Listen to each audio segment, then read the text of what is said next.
Thank you, thank you, thank you. Thank you all so very much. Thank you to the Academy. Thank you to all of you in this room. Thank you so much. Wow. You are original. You are one of a kind. Actually, having your love is the greatest award in the world every day. Welcome, everybody, to the 5th Annual MEGYS, the original physical media award show. Wow, it has gone by in a blink of an eye, 5 years, but we are here to celebrate the year of 2025 for physical media releases. So this is going to be a ton of fun. We have 15 categories, so 15 awards, trophies to give out tonight. We'll go through our nominees. We'll announce winners, some honorables as well. But let's just start with Academy introductions. And the Academy will let you know a little bit about them and also what categories they are representing tonight and basically how they thought 2025 went for physical media. So, of course, Huck, you are an OG on the Academy. So how's everything going out there for you? It is fantastic, everyone. Welcome to the show. I'm excited to be here. Got a great panel to kick it off tonight. It is going to be a stacked award show. We got some amazing presentations you guys are just going to love. Some surprises, some predictions. Who knows? But it's going to be a good one. So stick around for the 5th Annual MEGY Awards. I love that. Great job on that, Huck. And of course, what are your categories you are representing tonight? All right. My categories that I will represent tonight will be the best studio and the best title released on 4K. So those will be the two I'm giving away tonight. And I got some nice trophies to present to the winner. And to clarify for the audience, the 4K category is a studio release, non-boutique, okay? Non-boutique. Yep. But looking for like that epic picture and sound by a studio release. So very excited. And that was a close one. I can't wait till you go over the results there. Oh, yeah. It's like by a nail, y'all. Yeah, very interesting. Yeah, can't wait for that. And then, of course, we got Chris, new to the Academy. Finally, I found somebody that could represent Vinegar Syndrome. After it only took 5 years, people, but finally we got some representation there. So, Chris, you excited to be a part of the Academy this year? Absolutely, I am. I'm dealing with the big dogs here, so I'm all ready to go. I'm into, of course, slashers and the giallo. I am representing Arrow this year, so the Arrow Academy, you can say. Just my thought, it's probably the best year we've ever had for physical media releases, I believe, in memory. Banger after banger after banger after banger. Some stuff, unfortunate news, not so much. Of course, we're missing a very good person here in Caveman. I just want to give a shout out to Mr. Guy Berry. May he rest in peace. A great dude. I've done streams with him in the past. He's a buddy of mine. But yeah, this is for you, Caveman. You know, so it's all good. I can't wait to show off these labels that I have. There's a good one. Number one, I have my trophy in the back there for my number one release from Arrow. I can't wait to do this. I know you look like you just popped out of the Mask movie right there. Like you got the hat, you're ready to go, just right off the slipcover. I love it. And then, of course, we got Nate. He's been here a few times. Yeah. Excited? Well, I am. I'm really excited. And I've been on these live streams with a lot of you guys. Chris, it's nice to meet you. But I was going to say we're going to be doing 2 different titles. Oh, oops, yeah, I'm actually muting yourself. Yeah, it's the suspense. Secret. Can you hear me? Yeah, now I can. Yeah. Was I muted the entire time? No, just for a little bit. Halfway just for through. a second. Okay, let's restart that. I'm Nathan Jones, and I use specifically Blu-rays with Nathan Jones, film journeys with Nathan Jones. I've had different iterations on my channel. This year in physical media has been fantastic.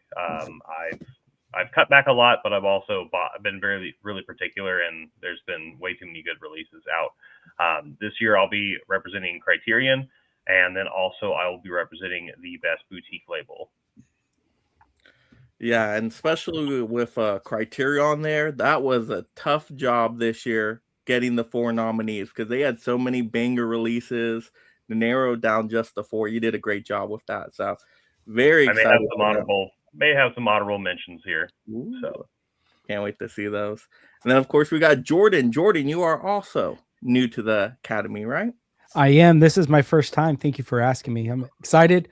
Yeah, the movie den, just talk about movies and film, and that's about all we do over here. But yeah, the the two categories I'm representing, or going to be presenting, I should say, is box sets. So best box sets and second sight. So I'm really excited. Got some fun trophies. Similar to what Nathan said, I have a couple honorable mentions. And this year, I'd have to agree with everyone who said so far, this has been an amazing, amazing year for physical media. Releases, quality releases have been really astounding.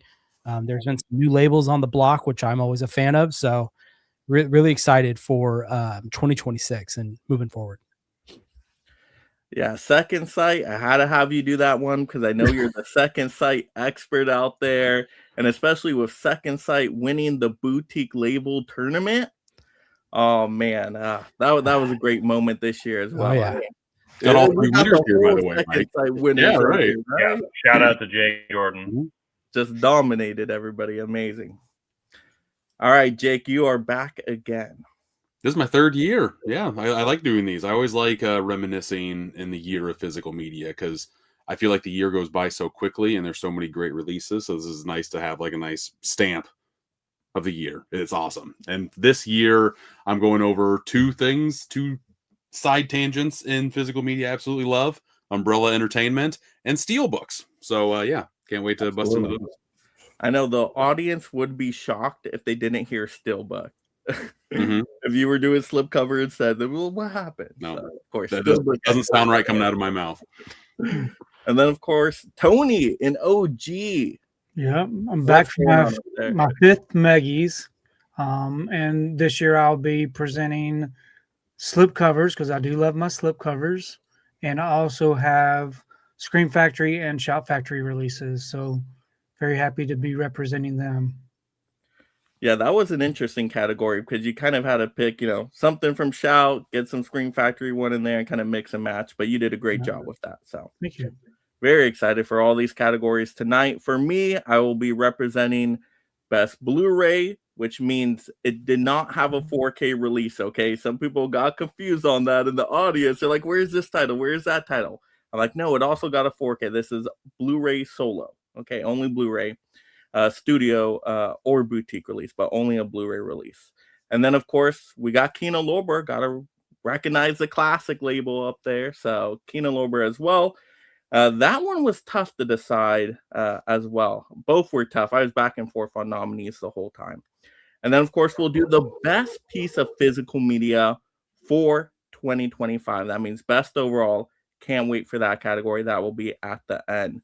But wow, this is going to be so exciting, guys. Just to remind the audience here, if you love physical media, of course, mega smash the like and subscribe and comment in celebration of 2025. Let us know in the comments what were some of your favorite physical media releases of the year. Also, if you want to unlock some thank you videos, some giveaways, consider some super chats to support the channel. And also, if you'd like to choose a new physical media category for 2026 to be at the next MEGYS, consider a high tier membership. That is going to be a special perk for whoever becomes a high tier member tonight, if that does happen. So that's really cool. You'll be able to choose your category, your nominees, all that fun stuff. But yeah, let's go ahead and get into, of course, now our audience real quick, because we've got to celebrate the audience here with our channels. We do have a high tier member in here tonight. We got Collector Movie Man. Very excited. Hoping for some releases to be included. We'll have to see. But once again, hey, you never know. So we'll see that there. Movie Hunters. Well, we got Adrian out there. Smirk is in here. Jeff is in here. This is incredible. Wow. Such a great audience. We got Will in here as well. I mean, amazing. So let's go and get into these categories. Let's start with a best Blu-ray here of 2025. And let me go ahead and get into our honorable mentions here. And I'll kind of zoom in here. So honorables, like I said, I was back and forth on a lot of these. First honorable mention is going to be Emperor Jones, a very underrated Blu-ray. They did some great restoration work with this one, gave it a really cool slipcover as well. And it got super cheap to like $6. So not enough people picked this one up. If you love classic movies, like I said, restoration work on this was really incredible. So yeah, I had to recognize that one, at least for an honorable. Next up, Of course, I love what Lionsgate has been doing. So All of Me, a beautiful slipcover, really fun comedy. It's just a classic. So really like what Lionsgate did with this Blu-ray release. So really nice. I like that one. Some good special features there too. All right, and then next up, of course, oh man, we do have as well Friendship, which was a really underrated title of the year, a dark comedy, really funny. But I love what A24 did with this. It was really cool. The packaging on the inside is incredible, a lot of detail. And so, yeah, awesome A24 movie. And then, of course, another Lionsgate one that actually made the nominee list is going to be May. And then, of course, and that's what just had a ton of special features. And yeah, it was pretty fun to go through this. It's like a slasher movie, a little bit dark comedy in there as well. And then we had to have The Day the Earth Blew Up, a Looney Tunes movie. This is another nominee right here. I mean, come on, Looney Tunes in 2025. The animation looked incredible. It was just super fun. The voice cast was excellent. So really impressed with this one. So that was another nominee. So for our nominees again, and I'll get to the fourth one too. We had The Day the Earth Blew Up, Looney Tunes movie. We had May, right? Excellent Lionsgate one. We had Friendship from A24. And then the fourth nominee, that is also the winner, that is stacked over here. So let me grab it. It's going to be Summer Rental. Yay! Summer Rental, fourth nominee, is the clear winner for this one. People just love a good John Candy movie. And what Kino Lorber did, actually finally getting this to a Blu-ray. It was stuck, I think, on DVD for the longest time. And this is a big upgrade, because if you ever watch this one on an old disc format or on TV, the Blu-ray looks so much better. So was so happy this one won. And yeah, it won by a big margin. So really happy with that. So the trophy for Summer Rental is going to be the Wall-E, because a lot of Blu-ray cases come in like recycle cases now that are really cheap. So the Wall-E represents the Blu-ray release of the year, once again, being Summer Rental. So I got to hear you guys' thoughts, reactions. Were you happy Summer Rental took this one home? Did you like the nominees, honorables? What do you guys think up there? Anybody go for it? Oh, I would definitely say of the ones you had up there, that should be the clear winner. I know there are other ones that came out on Blu-ray only, like Here, Saturday Night, other movies like that as well. That might have been a little bit stiffer competition for Summer Rental, but yeah, of the ones you picked, I think that's the clear winner. Good choice. I watched it myself a couple months ago. I agree with that. I'll second what Huck said. Yeah, John Candy film that hasn't been like ever kind of released. It has been in the past, but yeah, that's a rare one from him. What a great actor he was. Hilarious, dude. If you haven't seen his films, definitely watch him if you haven't. It's great stuff. Everybody else pretty happy with that winner there? Yeah. I like to see that the Vesterons got some love too. I think that overall, I like to see a resurgence come back in that label, and to have two of the nominees be Vestron was a nice thing to see. Yeah. Oh, absolutely. They had some good ones come out this year. Mm-hmm. Yeah. All of Me was a great, I'd have been happy with that one winning as well. I've been waiting for that one longer than Summer Rental. So I know, right? Yeah. That one, I'm a Steve Martin fan, so I was kind of pulling for that one, but I'm happy. Yeah, that's a rarity. Yeah, because of those films. All of Me got two releases too. They got an Umbrella release, a box set as well this year, or last year, 2025. So yeah, I got a lot of love. And that was tough. That was tough to decide who was going to get the nominee behind May and All of Me, because I only wanted to do one Lionsgate release, and I went with May because it just had way more special features. So right, for Friendship went under the radar in the theaters. That's a rare comedy. You don't get stuff like that anymore. Specifically with Paul Rudd, good for him. He needs to start doing those type of comedies. You know what I mean? He kind of had a down few years, and coming back there, seeing films like that with him in it, and it's like, yeah, there you go. I'd say out of all of those, I was bummed the most that didn't get a 4K release, that they just kind of only put out a Blu-ray for that one, just because it isn't a release movie. At least it has a really good deleted scene on there. Yeah. You can't get. Yeah, I was surprised that didn't get more votes. Like, that was getting barely any votes, and I assume a lot of people just haven't seen the movie. Yeah. But it's like dark comedy gold. Like, the Toad scene alone was hilarious. Yeah, I just don't think a lot of people saw it. I saw it and I enjoyed it, but I just don't think a lot of people saw it. I'm a big Tim Robinson fan, so it was a must for me. So there we go. So yeah, best Blu-ray of 2025 summer rental. So looks like we're all happy with that winner there. All right, next up, we're gonna have best umbrella. So Jake, take it away. I feel like every year I come on one of these, umbrella just consistently stair step up, and people are starting to look forward to what umbrella has to release, when a couple of years ago people had never even heard of the label. So 2025, they had a bunch of great looking releases. The 4 nominees are Hardware, a movie that people have wanted for the longest time, and Umbrella always give us great box sets for stuff. Yes, they do. Big beefy suckers. We got Hardware. Next one, another long time coming on physical media. We've got Freaked on glorious 4K. It's insane the amount of special features that were on this release. The amount of love for a 90s forgotten little hidden gem is very, very cool to see. Here's a movie that was stuck on streaming that got a 4K release with You Were Never Really Here. The 4K trailer looks absolutely stunning. One of my favorites of the year. And if you've never seen it, Joaquin Phoenix is in the movie, starring in it. A Lynn Ramsey directed film who has another movie out this year. Just great, beautiful, hauntingly devastating movie. I've seen that on Amazon. Yeah, that's one of his best roles there. It's really twisted, man. It's dark. Yeah. Very good.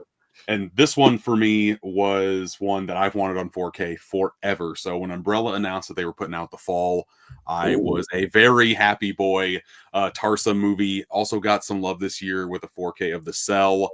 If you are a fan of Pan's Labyrinth, it's that type of like dark fairy tale vibes going through The Fall. Really enjoyed this film. Really enjoyed all 4 of these releases, really.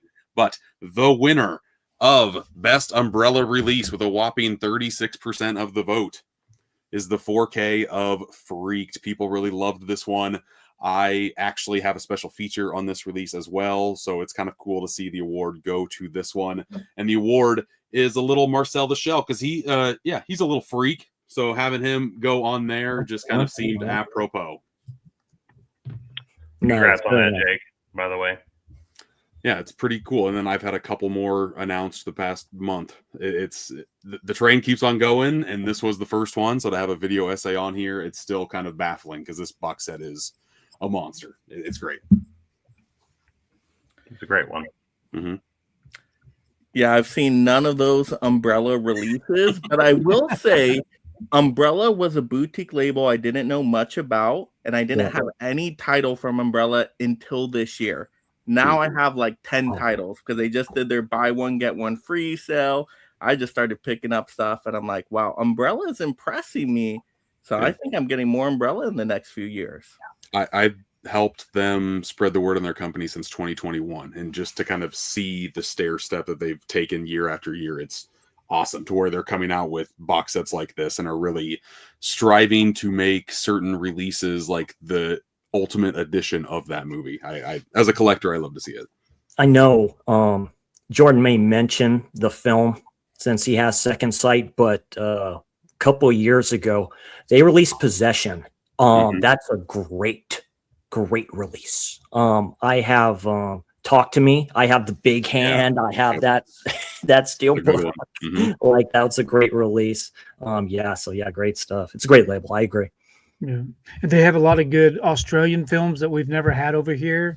So I really enjoy watching some of those. I've been watching, I think I've seen 3 of them last month, just the Australian films, and some of them are really strange, but they're good. New World Pictures, they released the Punisher film with Dolph Lundgren a few years ago. I mean, that's the first time I've ever seen that film on Blu-ray, and I love that Punisher film a lot. So I don't know if you got this box set, Tony. Kiwi Colt is just about Australian weird ass movies. Very, very solid stuff. And they also have their Ausploitation Classics line.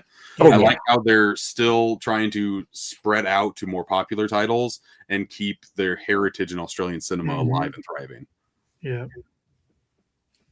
Huck, are you excited for Umbrella now? Have they convinced you the look of the umbrella? Oh yeah, sign me up. Yeah. No, I have a few umbrellas. It's definitely a smaller titles in my collection from them, but yeah, I got a few. That big old chunky box though, Jake, that thing's crazy. That's all of them. Yeah, all of them got big. Yeah, they all come like that. Yeah. And then if you don't want the chunky box, they got some really just the slipcover edition that goes inside the chunky box. Yeah, you could they just get sell those separately. Right. Yeah, like with the hitcher. They did out the hitcher. Oh yeah, I got the unchunky hitcher. Yeah, me too. But I'll make my own box. My recommendation for this one, The Fall. Like if you've never seen that movie, I think it'll blow you away a little bit. No one really talks about it. It was produced by David Fincher and Spike Jonze. They both saw the movie and got behind it. And if you've never seen it, highly recommend it. Seconded. Yeah, I agree. And wait for the sales if you need to, like the buy one get one free. That will probably happen with The Fall in a year or two. So And I think or if you you can use my spend discount code SteelBook10 to save 10% right now. There you Or go. SteelBook 15, excuse me, for Umbrella. Yeah, that takes care of the shipping for you. yeah, I Gift think that if you keeps spend on up to giving. $175, you get free shipping. Oh yeah, I would hope I think so. 175 is the limit. I think when I just bought, it was 140. I feel like I want to say with the buy one get one free. I don't know. They may have gone down. Maybe I was just spending more money because I wanted to get all the chunky I'm boxes. shocked. No, that's why I tried to make it like exactly 140. I think I got it to 147, and I'm like, oh, that's pretty good. Mhm. I'll take it. Chunky prices. Yeah. But I got like Nice 6 for chunky stuff. movies, and like 3 of them were 4Ks, and I've been waiting for Mario forever. I'm like, hey, Mario for free now? I'll take it. Oh, Masters of the Universe yeah. for free. Tank That Girl film. for free. I'll take Mhm. those. Yeah, I had to pay like $60 for Caligula, but you know it happens. That box is a 21%. beast, man. The one my parents talk about. The one my mother has talked about. Is Caligula? Yeah. Oh, Well, no, man, she I'm says one excited of to those watch films that is like, yeah, it's like going. She says, yeah, it's straight up porn for what it is. But you know, No, it is. The box set comes with a replica of the penthouse that was that's put insane. out for the movie. So yeah, it understood the assignment. So crazy don't scene watch with it the family around. grinder. The grinder in the Coliseum is insane. Yeah. Mm-hmm. All right, awesome. So there we go. And it was called Freaked, right, Jake? For Yep. Umbrella, that one? Yep. Perfect. 90s Yeah, cult film cover art directed by is Alex really Winter. cool. Yeah. Great special effects or great practical effects in that sucker. The type Screaming Mad George, if you know who he is, kind of did the special effects for one of the Nightmare on Elm Street movies and a lot of other movies. Oh, He went to town on this movie, man. By far my favorite part of the movie were just like all the weird stuff that would pop up on screen. Ooh, and we got a Maybe you wanna super check that chat in out. here. Look at that. Thank you for all you do for the movie community. Well, thank How's it you, going? Dark Room Reviews, for the super chat. I greatly like the name. appreciate that. That is awesome. There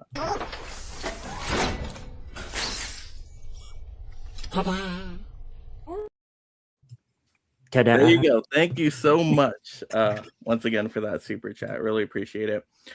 All right. Next up, we got Best Vinegar Syndrome of 2025. So, Chris, you're up.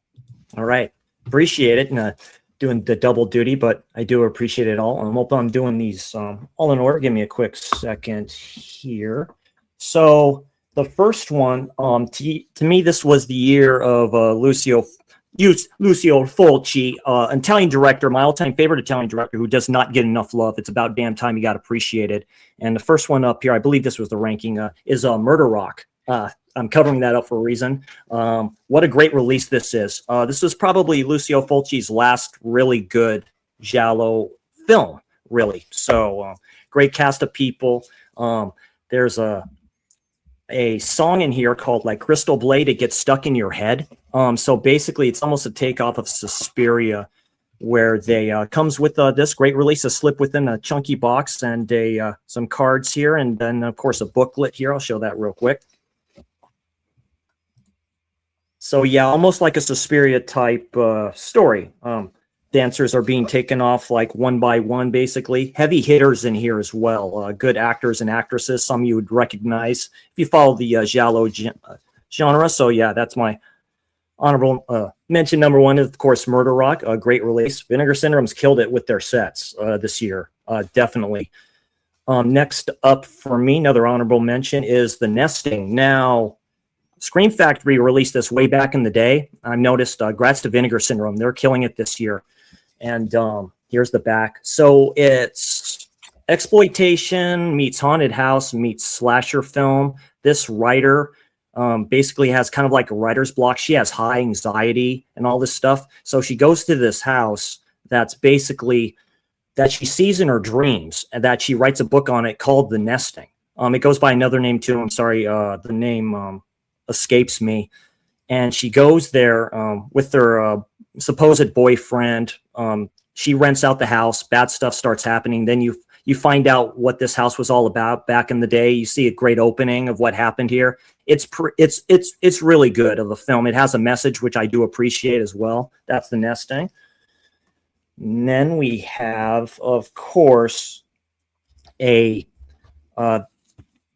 Giallo box set. This was Forgotten Gialli volume, what was it, 8, I believe. This is the best looking set. So this comes with Red Rings of Fear, finally. I could have dealt with this with a single release. This is part of the Schoolgirls in Peril trilogy of films that were done by the late great Massimo Dallamano.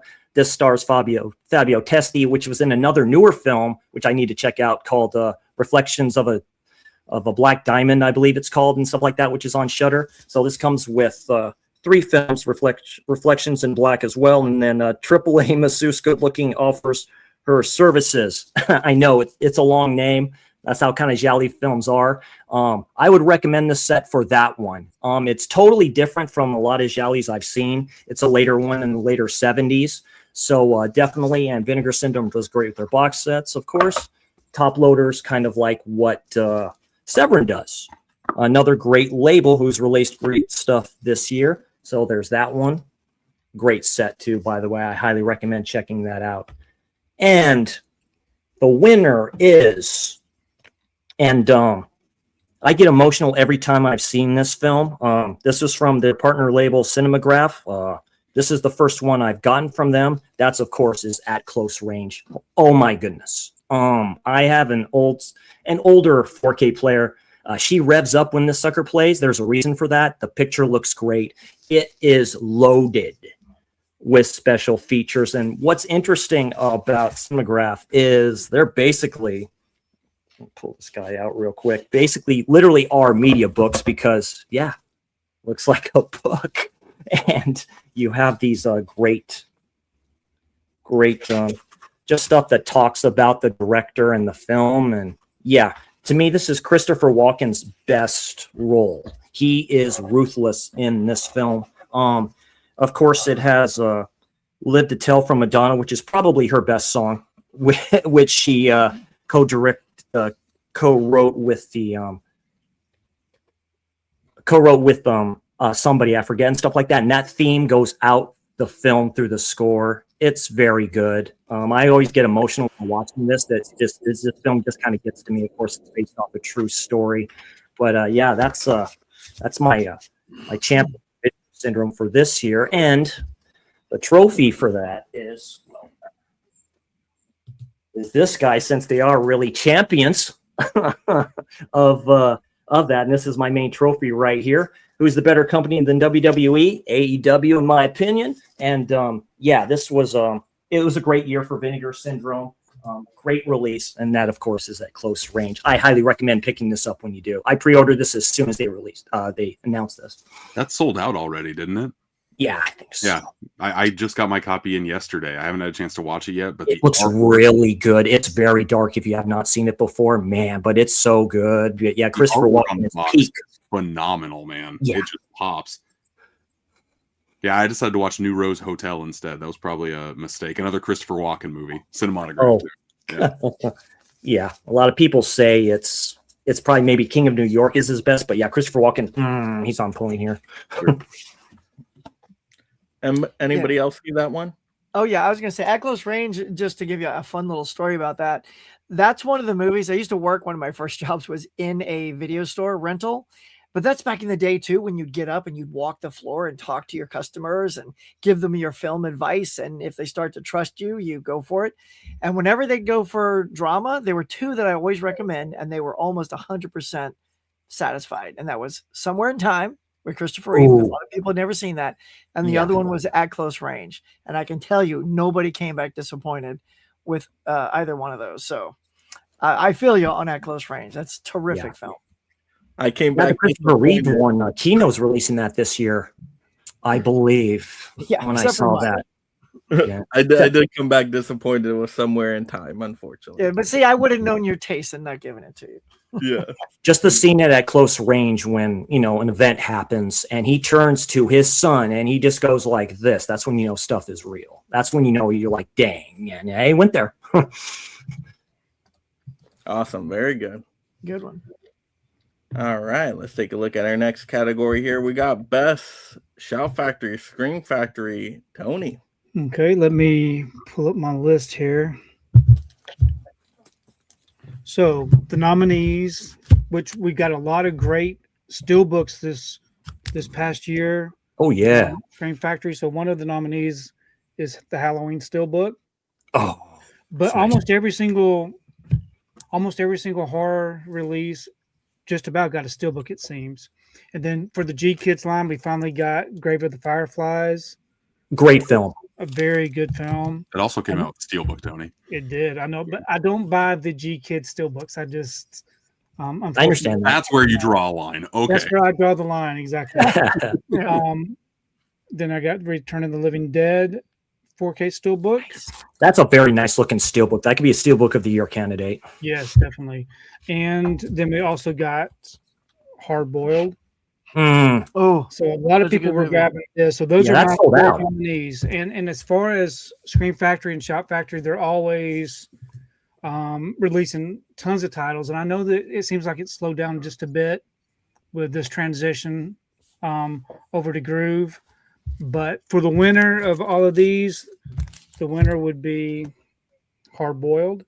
Oh yeah, nice. Seems like everybody was picking this one up. I'm not really big into the Hong Kong cinema, as this right here says at the title, but I have seen some, and they're really good. But this is the award that they get, a popcorn bucket. Nice. And yeah, so hopefully we'll get more. Hopefully we'll get more original releases coming up in 2026. It seems like last year we got a lot of re-releases, so I would like to see something different. Day of the Dead. We got Little Nicky, Tony. Little Nicky's SteelBook. Let's go. I'm so pissed at that one because it's not a 4K. Right. That was an opportunity to do a 4K because I picked up the Blu-ray and I love that movie. It's in my top 100 favorite movies of all time. If they did a 4K for that SteelBook, I would have probably got the 4K. But if it's just a Blu-ray again, I'm like, what the heck? I have old DVDs of Hard Boiled, which is a bonkers great film with Chow Yun-fat, and The Killers. Both John Woo films. That scene in the church, that shootout in the church, is what great cinema is made for. Like seriously, you watch that, you're like, yeah, this is great. I'd never seen Hard Boiled before I got the Shout Factory title, and my God, that movie. They don't make action movies like that anymore. Right. No, they don't. Such a great They're movie. putting their actors through hell almost. Like when Chow Yun-fat's running through that hallway at like close to the end of the movie, he's getting like shrapnel hits at it or fireball flames like burning his neck hairs. It's wild. Not only that, the crew is getting put through a lot. The whole elevator transition scene they did for that. Say that, yeah. Very fast paced. Yeah. John was known for doing that. Yeah. Yeah, But for those who don't know what Jordan says, is there's a big shootout, and then the hero and another person gets in an elevator, and then they talk for a little bit, but the camera never cuts, and then the doors open, and there's mayhem, guns, stuff blowing up, and they step out into it all in one cut. And I was like, oh my God. Was there a child involved in that one? Yes. Daddy Little baby. Yeah. There was a lot of kids. Yeah. They just hold the baby. Well, yeah. Yeah, that's what I mean. Yeah, holding the chest. Tony, if you don't like it, send it my way. I did say I didn't like it. I just said that some of the Asian cinema that I've seen seems dated, but some of the newer stuff I really enjoy. I'm not big into the reading subtitles. To me, it's just a real big distraction with the way my eyesight is. But some of the stuff is really good. But you know what got snubbed here for a nominee? The Gray 4K Steelbook. It was actually a new movie, right? A new release from them. First time 4K, really cool looking Steelbook. I would have loved to seen that as a nominee. Over say like Halloween, even though Halloween's a great Steelbook, I'm like tired of Halloween from Scream Factory.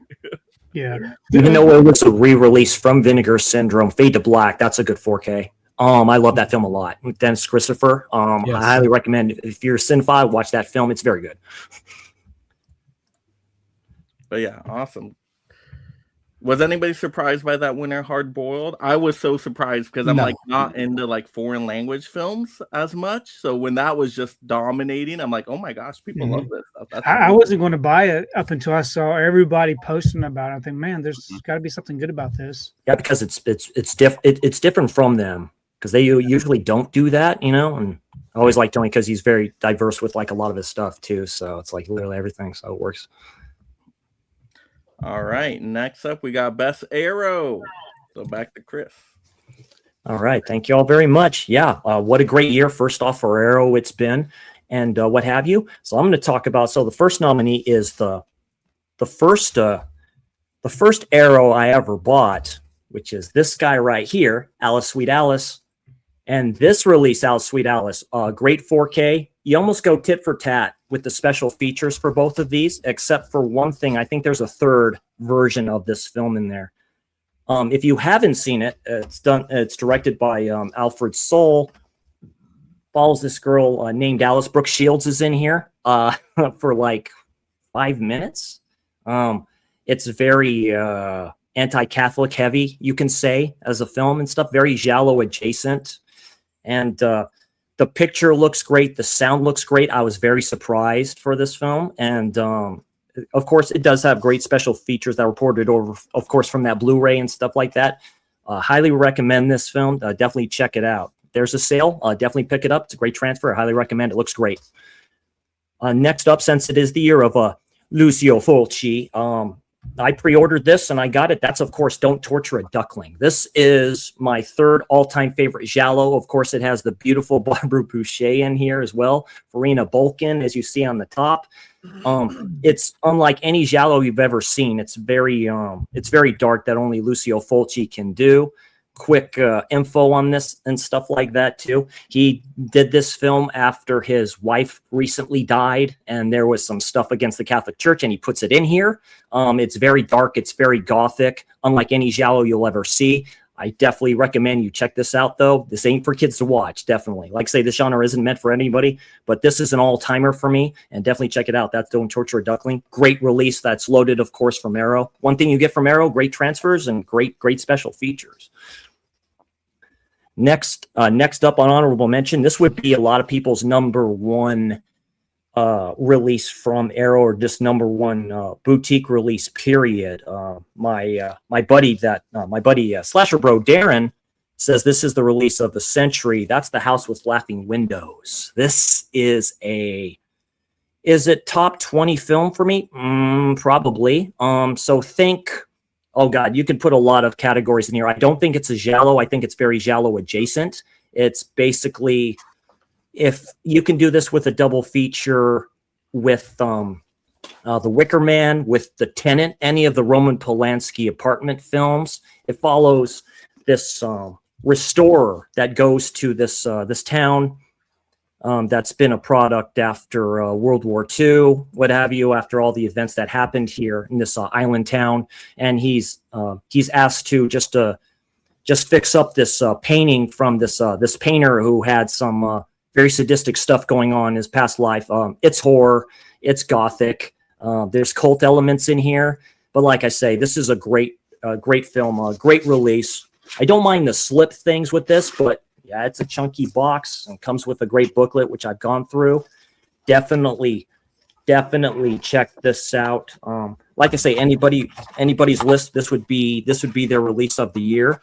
So yeah, that's a nominee. There is, of course, The House with Laughing Windows by Mr. Ibati. And the championship goes to I'm a Gen Xer. heavy with nostalgia for this film. I used to watch this on HBO with my parents a bunch of times. That's, of course, Teenage Mutant Ninja Turtles box set. Oh, my goodness. What a great set. And, of course, like I say, it's an alternate slipwise and stuff like that. And I get this off. And, of course, it's like this one right here, of course. And you got to love that. So it comes with the original trilogy of films. Of course, the original film, 2, The Secret of the Ooze, and then 3, Turtles in Time. I like 2, but of course 1 is an all-timer for me. You can heavily quote this film. It's a great, dark film, as Ninja Turtles should be.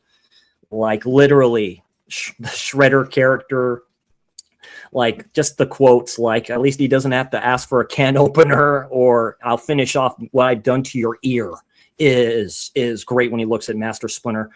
This is it. This is where the championship goes to, the award goes to. That's Teenage Mutant Ninja Turtles. There you go. If you haven't gotten this, pick it up when it becomes available again. It was like people just jumped on this. And real quick with Arrow, dude, they're releasing Mortal Kombat this year. Oh my goodness, that's a must buy for me. It's about dang time. The 90s one?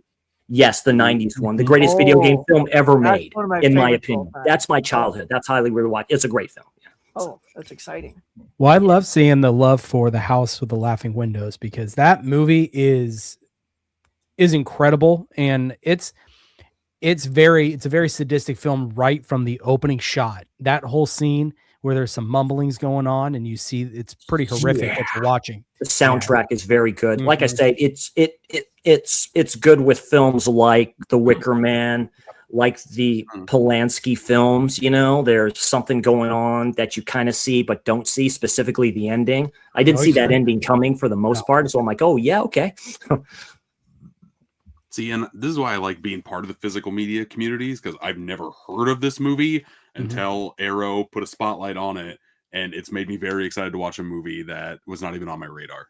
Oh yeah, it's great. I'll say this: Italian directors are different type of cats. The way they shoot, cinematography, everything is just different. That's what I like about it. And I like that it mixes everything that I like about Italian cinema. You have gothic, you have giallo, you have horror. Really, so that makes it a great film.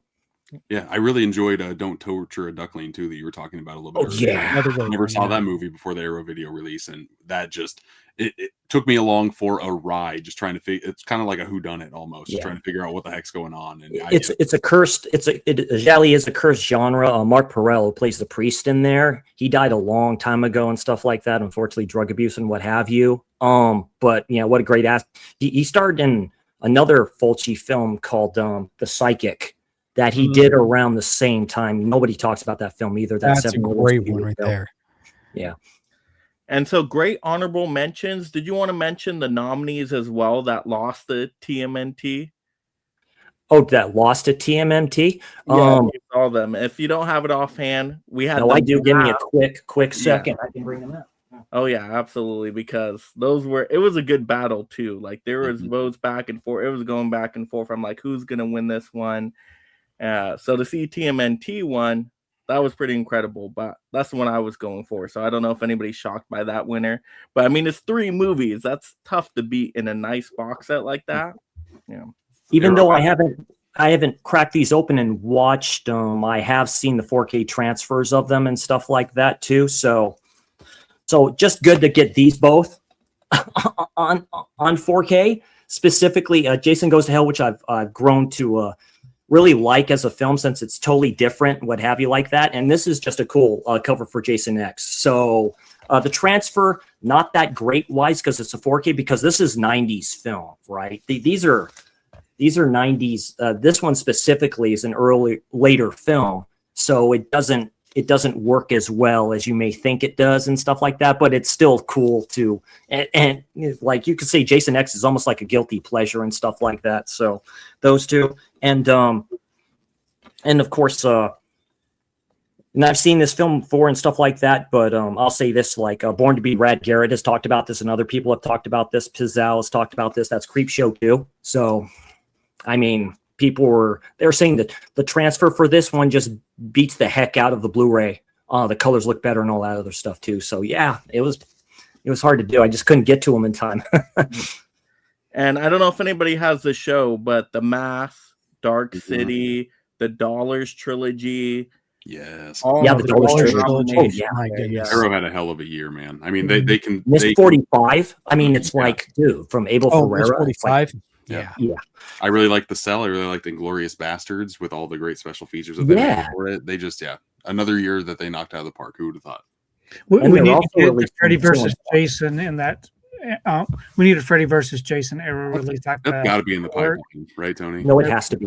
Yeah. I love that Oh, film. I'm sure it is. Yeah. Awesome. Well, congratulations, the TMNT trilogy. And so much stuff they packed into that. They had like Yeah. trading cards in there and Like everything. trading That card was- stickers, oh my posters. God. That Yeah. was cool stuff. Very cool. Anybody who's a fan of this, like I am, I love the classic ones, and yeah, it's dark and it's great. So martial arts are very good in it. Mm-hmm. All right. Next up, we got Best Criterion of 2025. So Nate, take it away. Yeah. So I actually have some honorable mentions real quick that I'll just talk about that I wanted to talk about, but obviously here it is.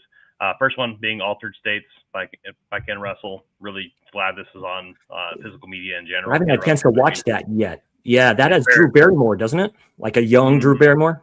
Yeah. Yeah. Such a great movie. Another Stanley Kubrick film right here, Eyes Wide Shut, that just got recently put into the collection, is amazing. Yeah. And then I would also put the Wes Anderson box set in there, although I do not own that. But anyway, now to the nominees. We are going to go in order of least percentage. Unfortunately, I love this movie so much. I'm really mad that this is the lowest here. But this is Spinal Tap.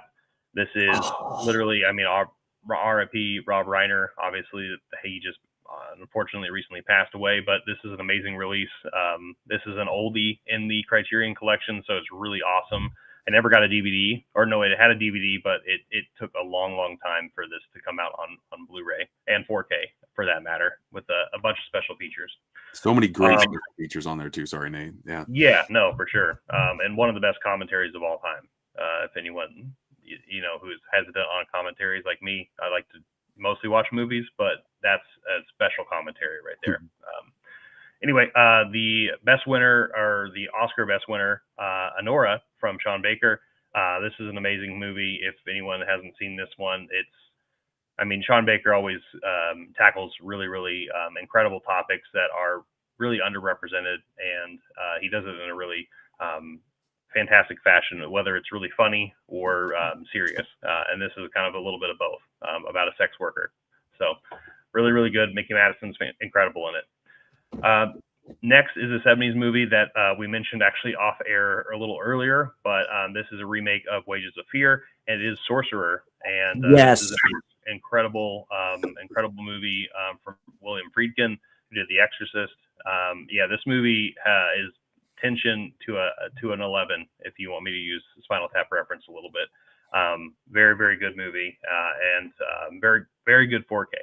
And the winner is, in the film community, I think a lot of people here, like, I've seen this movie, but I think in the general population, this is a very underrated film for a lot of people, but it is Stanley Kubrick's Barry Lyndon. Ooh. And this is just an incredible release.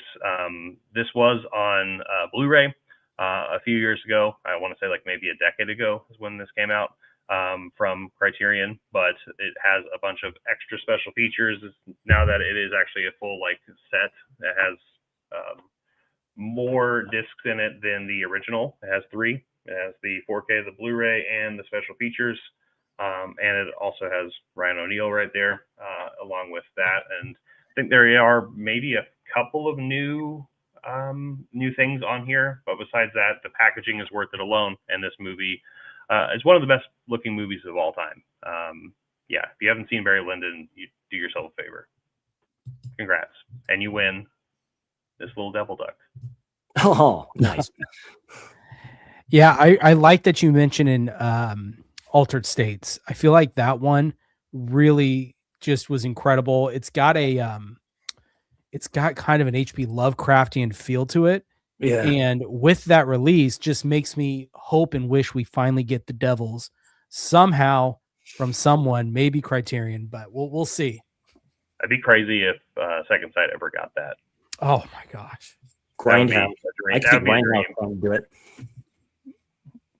I was shocked though because Barry Lyndon destroyed the competition with how many votes was cast in that poll and just how much Barry Lyndon won by. I'm like, people love this movie. I watched the movie. I will say it's like the most well-made, boring movie I've ever seen. Like, it looks incredible. Like, from a filmmaking standpoint, it is perfect in every way. I just thought the story was not my cup of tea. The But movie it's visually incredible. is very Visually, it's great. It sounds great. Like, everything is pitch perfect in that movie besides the story not, like, being super entertaining to me. And it's, like, super long, too. That's the thing with Sorcerer. That's a great. I have the Blu-ray for that. It has that 4K digital transfer. There's something about that film. You have to see that in a big screen. Like literally, it's a gorgeously made film in my opinion. And there's just something with that scene on the bridge and those trucks going over that wood, man. And that wood starts to break. There's something about that, man. You literally see scenes with the truck tip, and you're thinking, dude, it's like nuts. I was pushing for Nora. I was surprised Nora didn't get as much votes with it being a Best Picture winner. I'm like, I thought that was such a great release. Huck, you were going for Nora over there? I was leaning towards that one, yeah. All right, well, very good. Barry Lyndon finally, after all these years, gets some respect. So that's good. All right, next up here, we got Best Kino Lorber of 2025. So let's go through these. Now, this was kind of a tough nomination list to put together. I guess for my honorables, I don't own these, but it would be the Adam Sandler stuff, like Happy Gilmore and whatever that other one's called. Because it seemed like a lot of people... Yes, Billy Madison. It seemed like a lot of people love those ones, and I like Kino Lorber going more 90s comedies, more mainstream stuff. So that was really cool. But I haven't seen them, so I can't speak to the quality there. But for my 4, I wanted to do a variety. So I went with Graveyard Shift as one of the nominees. Just a horror title here, Stephen King's Graveyard Shift. That don't get enough love as a Stephen King film at all. It was a first-time watch, and it was way better than I was expecting. I thought it was going to be like garbage, and it was good, and I liked it. So, and then next up, one that I know a lot of people aren't a fan of either for some reason, but I thought Deep Star 6 looked pretty good in 4K, especially that was my first Kino pickup ever. Yeah, I love Deep Star 6. When they get to like the creature action at the end, it does take some time to get there, a little bit of a slow burn, but when it gets there, I mean, it looks incredible, and I love the underwater just quality to it. Water looks so good on 4K, so had to shout out that one. And then, of course, you got to have some Wayne's World 2 love in there. I wanted to put one comedy on there, and if I didn't put the Adam Sandler comedies, I got to put Wayne's World 2. And I'm happy that somebody's doing sequels, treatment-wise. So I thought that was a cool release. Even though I don't love this one, it's not like the first one. It was still cool to see Kino Lorber, try this one out. And then, of course, you got to have Summer Rental again. Once again, getting this upgraded to Blu-ray high definition, fun John Candy movie was just incredible. So the winner, though, which I was surprised by because at first it looked like Summer Rental was going to take it away. But then I guess the last minute, it went to Wayne's World 2, which was really surprising. So Wayne's World 2 won Best Kino Lorber of 2025, and because you're Kino Lorber, you got to get the classic Steamboat Willie there for the classic boutique lady. So there you go. Are you guys surprised? Are you happy with the nominations? What would you guys have chosen? All that stuff. Well, Kino Lorber only puts out like 20 titles a month, so it seems like there would have been tough. So it would be a tough selection. For me, it would be there's a few, like I say, like Graveyard Shift. I have the Scream Factory release for that, and but they also released from Scream Factory Vice Squad. If you haven't seen that film, that's another one you don't watch with children. It's very good, but it's very destructive, as you can say. One film noir, which I recently got into that they released this year, was Scarlet Street. That's very good film noir if you haven't seen that. It's Edward G. Robinson in a different role that you've probably seen him in. I recommend any film noir fan for that to watch that film. It's very good as well. So yeah, there's some good ones they released this year. See, and I love that they put out 4Ks of comedies because not a lot of companies do that. Yeah. Coneheads was a nice surprise this year. Really enjoyed that release. That was huge. That's Saturday Night Live stuff. Wait, which one?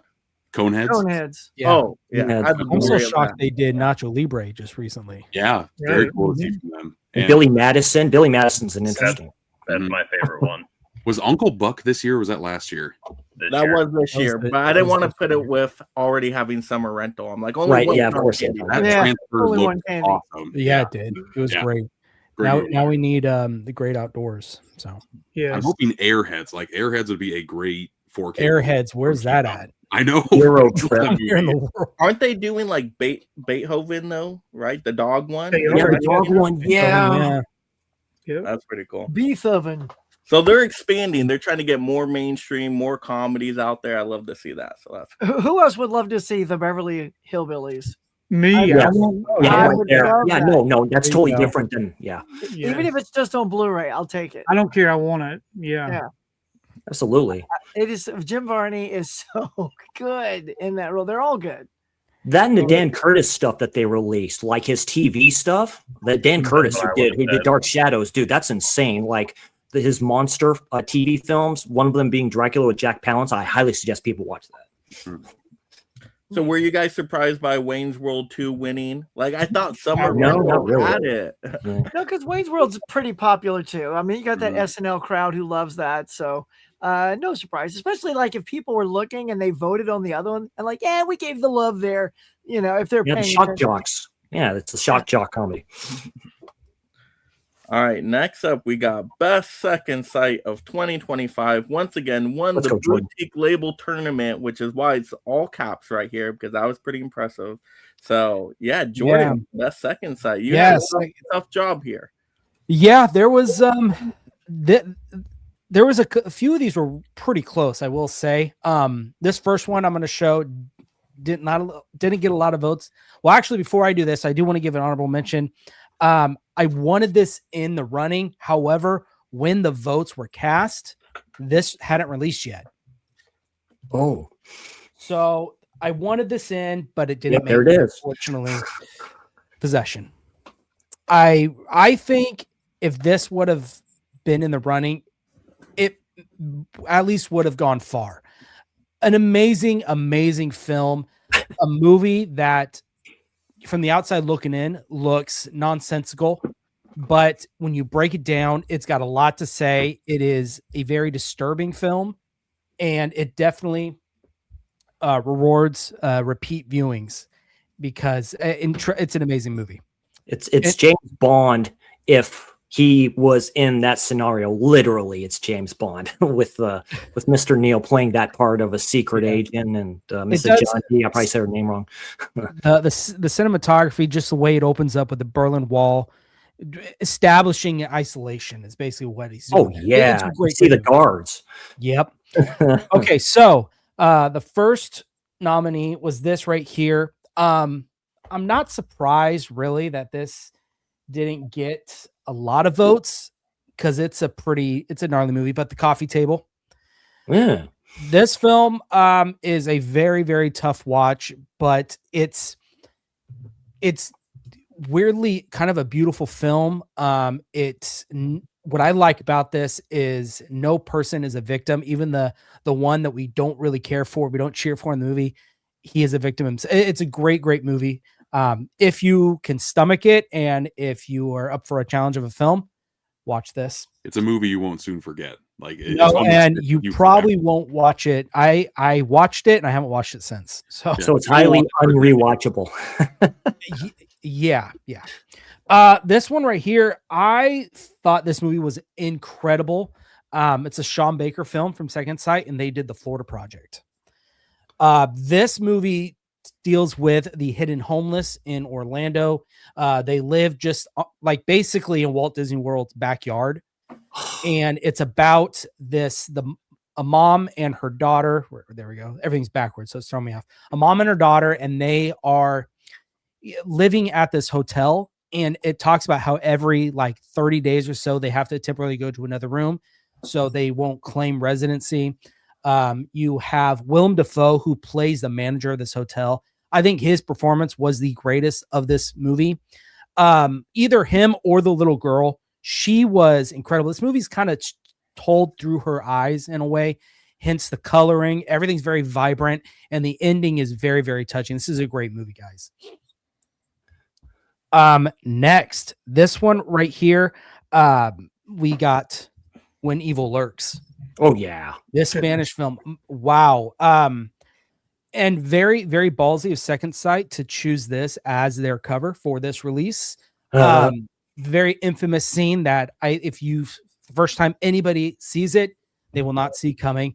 This does a really great job, kind of a different take on a possession film, on a zombie film. It's kind of culminated all into one. It's the idea of there's nothing else after, this is a possession film that does away with the whole religion aspect, which I think is really clever and and they do a great job with it. So this is a great one. But the winner for Second Sight release of the year, you guys went with The Nice Guys. Oh, this is a fun movie.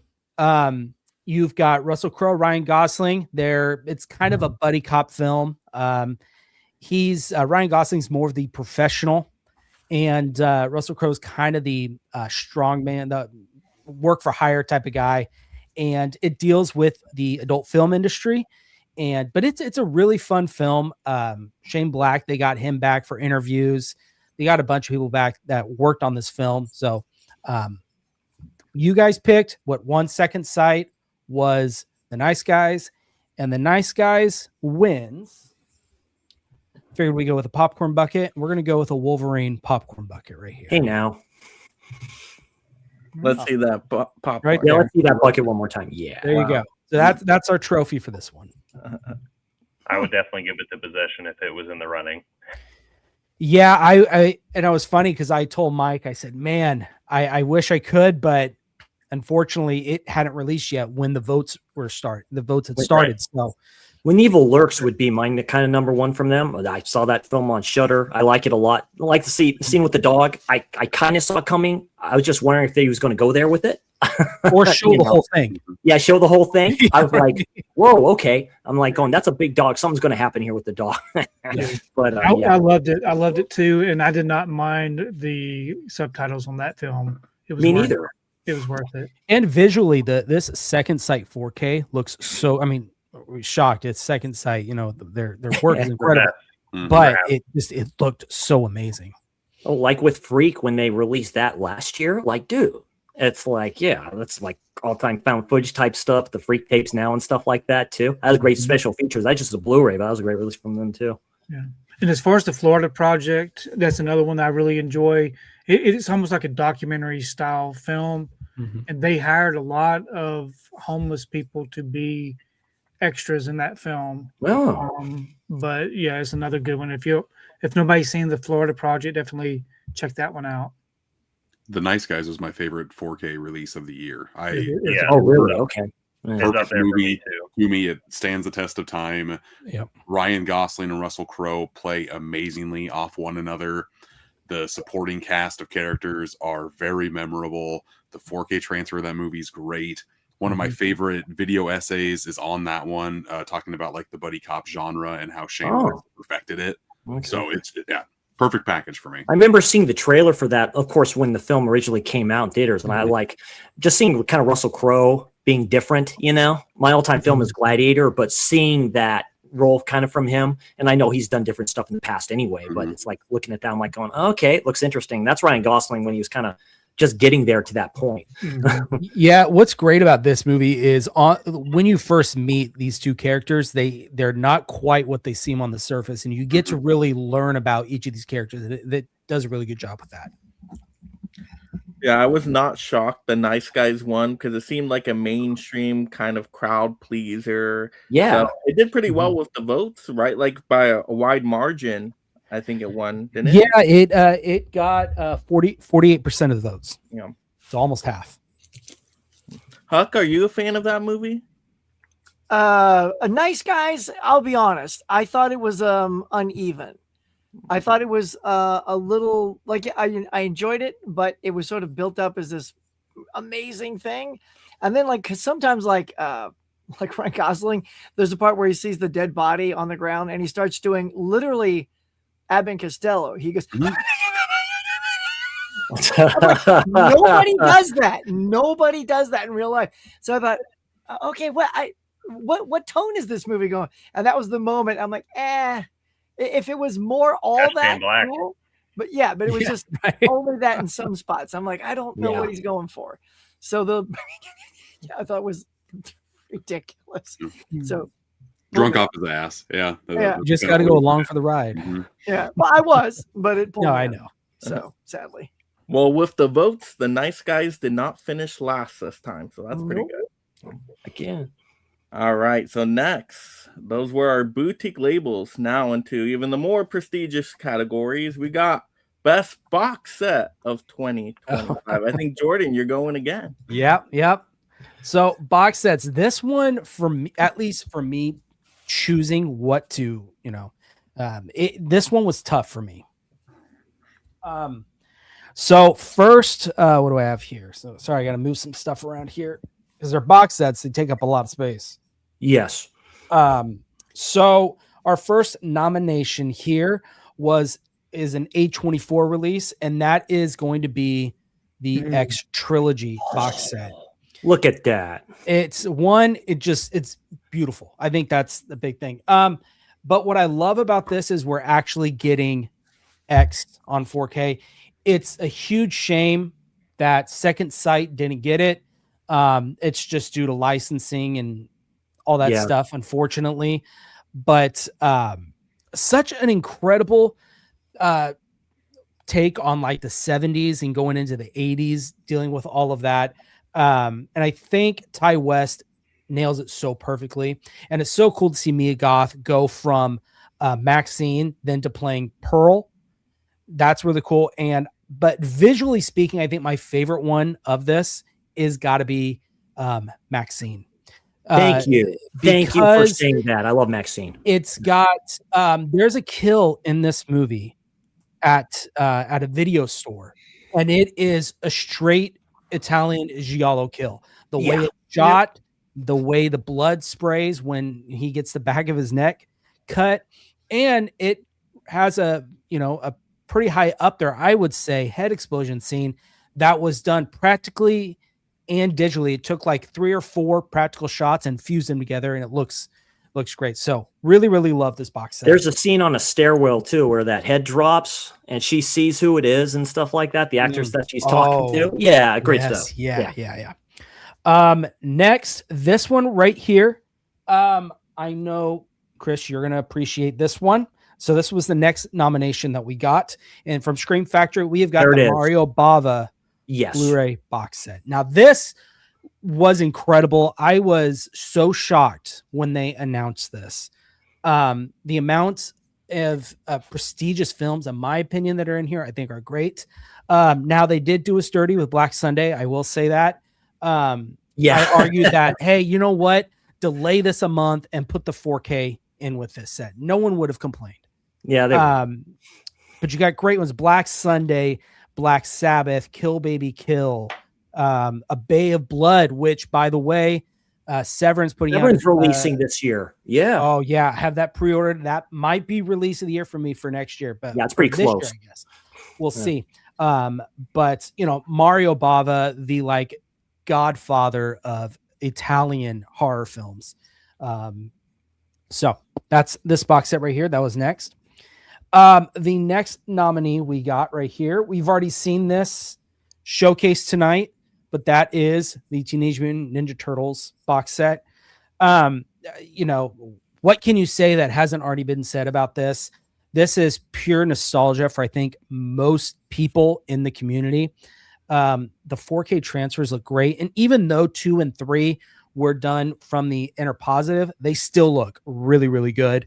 I really enjoyed them. The special features are great. Getting the performers back, the puppeteers, the puppet performers, getting the voice actors back is really awesome to see. And to see the original actress who played April O'Neil in the first one, who was my April O'Neil, I think she's the best. Oh yeah. Seeing her to come back was great as well. So awesome there. But the winner and who's taking home the prize for best box set of 2025 is this guy right here, the Nightmare on Elm Street 4K collection. I'm not surprised with this because this is one that, you know, us horror fans, physical media fans have been wanting for a long time. And I will say Warner Brothers did do a very good job with this, with us getting, you know, unrated cuts in here. We are getting the 3D glasses. It's a great set. And they did listen to fans where we wanted, you know, original poster artwork on here on these cases. So great release from Warner Brothers, and the transfers look awesome. Even though we got the first one last year, but the rest still look good. 2, which is one of my favorites, I think look amazing. So there you are. That is the winner for the best box set, is going to go to the Nightmare on Elm Street 4K collection. And this trophy, we got another popcorn bucket, and we are going with Halloween 2 Michael Myers. Yeah. So there it is. That's the trophy we got for this one. All right. Anybody surprised by that winner there? That one got a good chunk of the votes. So did you guys all vote for that one? 56%. Yeah, 56%. I know. Like I say, people like to bitch a little bit at Scream Factory. It's like, oh, like this and stuff like that. That's the last true box set you're going to get. That looks just like the Friday the 13th box set, which, I mean, it's insane. They don't make them like that anymore. I pre-ordered that day one. So I got the one that came with the booklet and the poster and all that stuff too that came with that. And yeah, to Jordan's point, you don't get all those films. You just don't. From I know some films are missing, which I have those anyway. It doesn't matter. But to get $5 for an August Moon in there, and another one, Baron Blood. Oh, you're talking about the Marty Bava set. Yeah, which is an underrated kind of gothic slasher from Bava, and of course Lisa and the Devil, which I highly recommend to anybody. But of course, in Black Sunday, and of course, A Bay of Blood, which is an all-timer to me. So yeah, that's a great set. But yeah, Nightmare on Elm Street, I'm not shocked at all. That's a beautiful steelbook set. Like, and at Warner Brothers, man, they went out from that. They finally kind of listened, and there you go, you got it. They need to go ahead. They need to go ahead and release the individual releases though to match that first one that they did. The chunky box one. No, the individual Nightmare with the flips and stuff, like with the first one. That's what he's talking about. Right. No, they did do a UK chunky box steelbook of the first one. That one they need to do all of them. Well, that's why I'd get that. I need a consistent. Yeah, Freddy's Revenge doesn't get enough love. That's a very good, underrated film in that franchise and stuff like that too. It's totally different from any of the Nightmare on Elm Street films. And yeah, it's a really good one. But it's missing my 2 favorites out of the franchise. No Freddy versus Jason and no remake. And I love the remake and nobody else does, but it still deserved to be in that franchise. I like the remake too. It does get some hate. There's just some stuff in there. I do like the actor that played him. That's something for another time though. So. Incredible masterpiece. Acting Top 100 was so movies dope. of all time. Love that movie. Our cast too. Clancy Brown's in that and everything. Oh, so good. So does everyone here have that steelbook set? I don't. I don't. That was so freaking expensive. Even for a steelbook set, that was on the pricier side, I think. Yeah. They really knew fans were going to buy it no matter what. That's what I would like with the Friday the 13th steelbook set, but we'll probably never get those. That's my only gripe about that. I'm like, yeah, you give that love, but you won't get the other one love. And then pricey, but it's sold out in the States too. So yeah, I went with the US one. The UK one's cool, and it has Blu-rays, but I couldn't. That's why that I one's grabbed expensive. it. Yeah, I wanted to get rid of that stupid Blu-ray collection so bad. I hate it. Beautiful. Mine's sitting up there. I can't do it. 2 movies per disc. No. The worst. Hey, it's great value though. Under like $20 for that. Yeah, $20. Yeah, that's the only thing great about it, Mike. I was so shocked that nobody voted for that X trilogy set though, because I voted for that one because it's a complete franchise and you don't see usually a big chunky box with everything included there, how it folds out.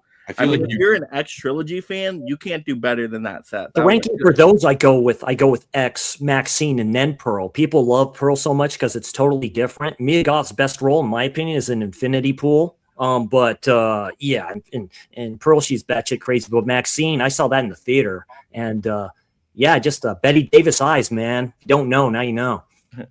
No, that box set is great, and I feel like people don't realize how high quality it is, and I don't think you will until you get it in your hands. Because I didn't want to get it because the box is so dang big. Like I don't like the size of those suckers, but once I got it and I unpacked it, everything like dang this. Well, this is really nice. the Digipack fold out, it's not wood, but it's sturdy like that. It's like a very, very hard chipboard something. Yeah, it's it doesn't feel like a physical media release. And it's got a premium look to it. I don't know how to explain it. I wish they would do more like that. I like that. It's like those vault releases, like of the one of Scarface, those big ones. I know you have a few of those, Tony. Like those big ones, yeah. Mm-hmm. All right, next up, we gotta celebrate best slipcover of 2025, and I think that's Tony right there. It is, yeah. So we had some great slipcovers.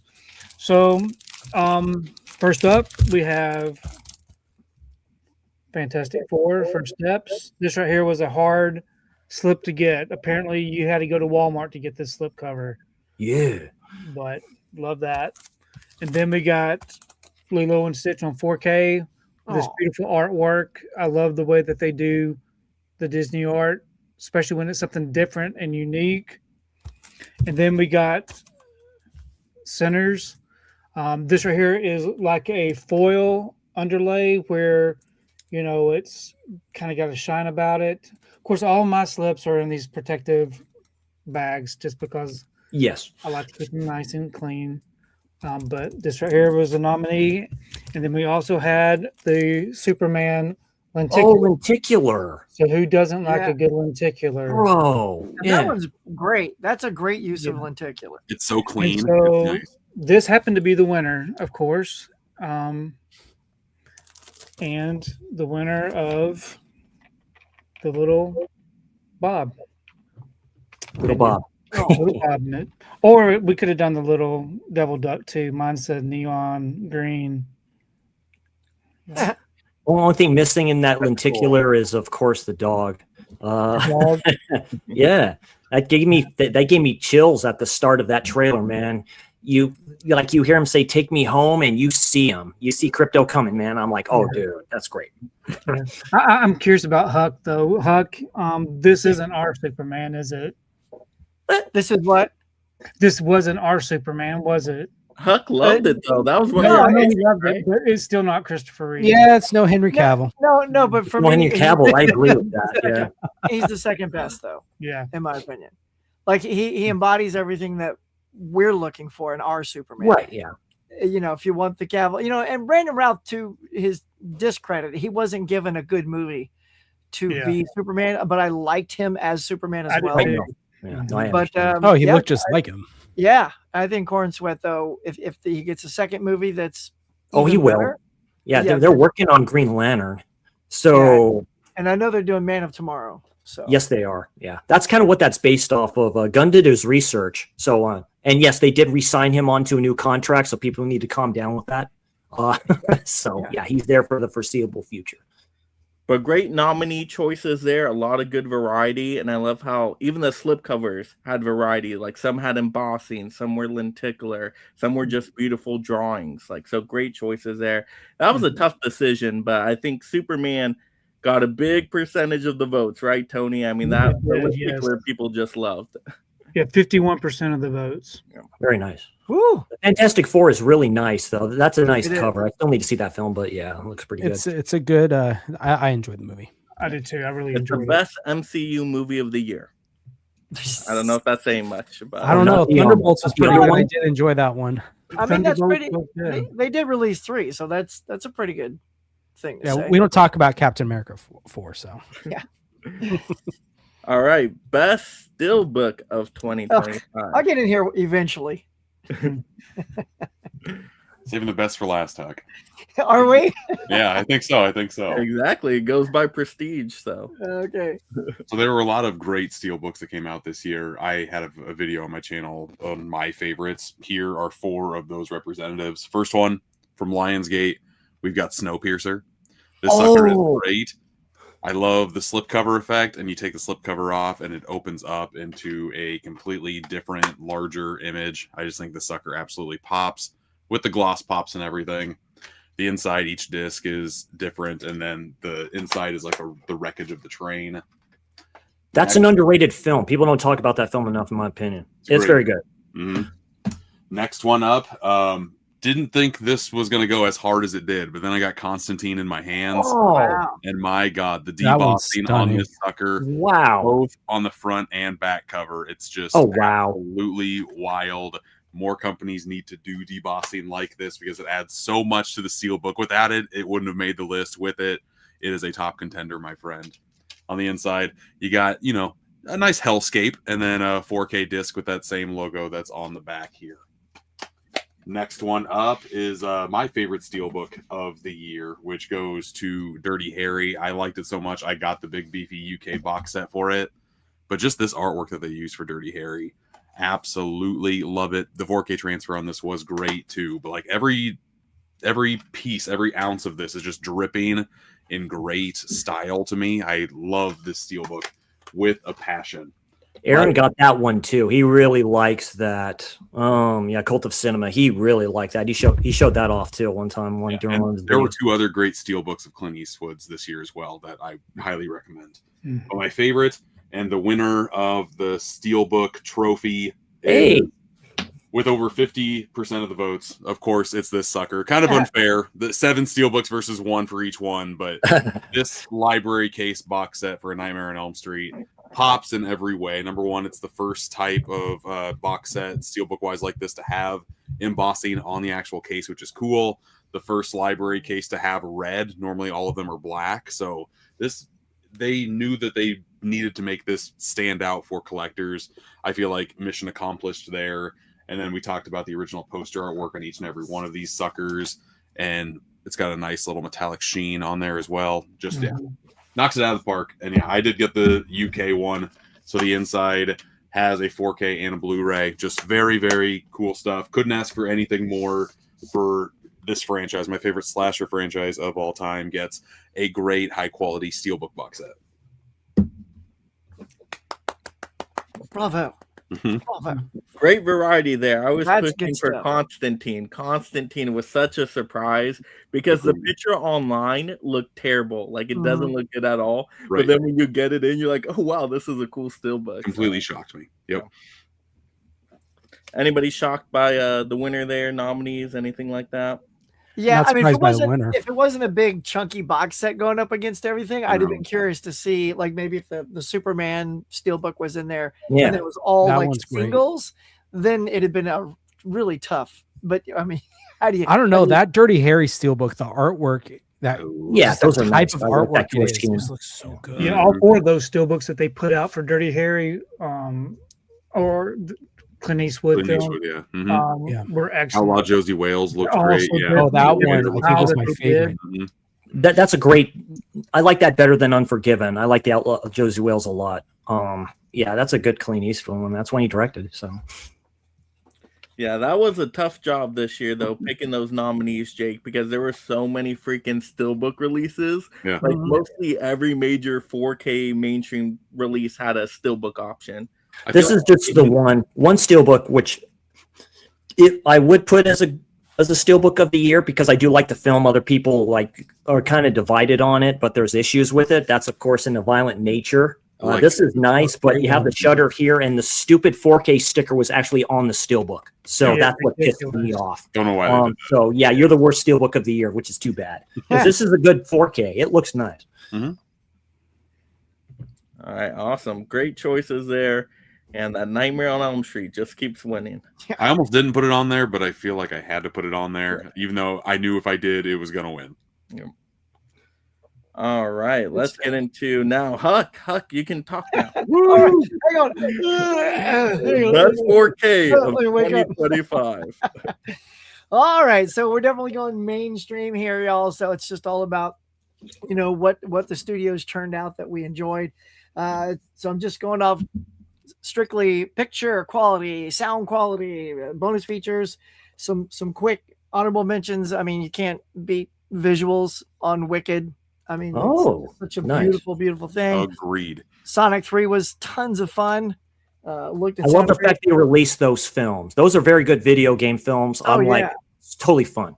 And just at the end of the year, it was nice to see Boogie Nights come out. Oh yeah, great film. So that was cool. But getting into the meat and potatoes of it all, I'm going to list all four and then I'll tell you the winner. They're just going off the stack here. Of course, Sinners. I had to put Sinners in there, of course. It's just one of the most fun times I've had at the cinema this year. It's like a little road trip, then it turns into a vampire movie. Sort of like, Dusk Till Dawn, but way better. And what a performance by Michael B. Jordan, doing double duty. And I said it in my review, they have perfected the whole twins thing by being played by the same actor. It's flawless now. The interaction you can have with yourself is absolutely incredible. So kudos on that. I mentioned this one just a second ago, and that is Superman. Ooh. This thing kicks. I put this sucker in, by the way. Jake, you're showing off all the cool thing. You pull it off and the S comes up. It glows in the dark too. Did you know that? Yeah. What's that? The S glows in the dark. Oh, no, I didn't know that. Yeah. Yep. It opens the door and then there's soups right there. Anyway, so I just popped this in just to test the picture and the sound. And if you guys haven't put this in yet, the moment he impacts that snow, and I love the way it starts with the 30 years ago, 3 years, 3 months, 3 days, boom, bam, and he hits that snow. My sound system woke me up. It was just so like a sonic boom. Yeah, the sonic boom when he hits it, I was like I was instantly surrounded. I'm like, okay, and then 2 hours later, the movie's over, and I was literally just putting it in to watch the opening. So stunning, love it. Vision now you can't get a visual feast better than the Minecraft movie. Oh, this wow. thing just pops with just fun. This movie just pure fun, silly. Jack Black, chicken Jackie, and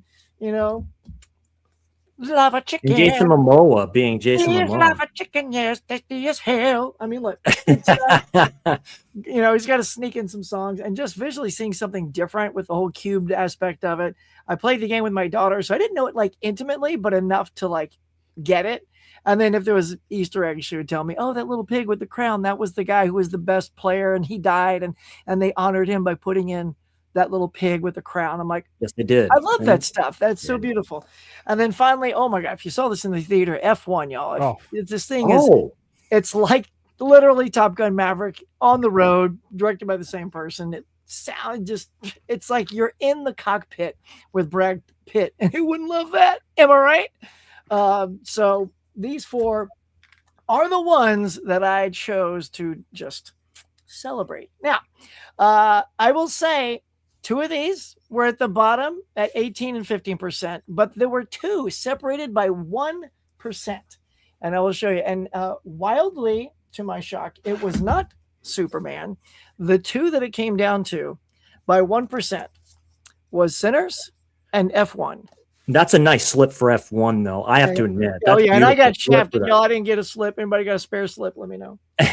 But the movie that won by 1%, getting the Indiana Jones idol right here, is going to be Sinners. Sinners pulled it out by 1%, y'all. And check this out. Not only does it get it, but when you put it in, hold on. There it goes. Wait, it lights up. Can you tell it's lighting up? Hold on. It's key. Wait. There we go. There you go. Lighten up. Uh-oh. Yeah, I saw it. See it? Hang on. Oh, come on. It lit up a second ago. It has stage fright. Oh, is the battery's dead? I literally played with it too much before the show. There it is. You did. There it is. What happens when you open the Ark? There it is. See it? There you go. Nice. So Sinners wins the Staff of Ra. Staff of Ra. Good job, Sinners. By 1%. That was shocking. 1%. That was so close. Oh my goodness. I was not expecting that. Because I knew Sinners was going to rule, but I thought it was going to be between Superman and Sinners, but F1, man. Well, I'm glad to see F1 made it that far. I was hoping it would win. I was pulling for F1. But I should have voted for F1, man. I threw my vote away with Sonic 3. Nobody was voting Sonic 3. I'm like, I love Sonic 3. But I should have gone F1. But you guys all love Sinners winning, getting that 4K love right there. Yeah. Mhm. Yeah, Sinners got a lot of hype last year. I mean, yeah, a lot of people were just praising it. Kluger is a very good director. And yeah, Michael B. Jordan, and good for him. Just going out there and playing those twins and stuff like that.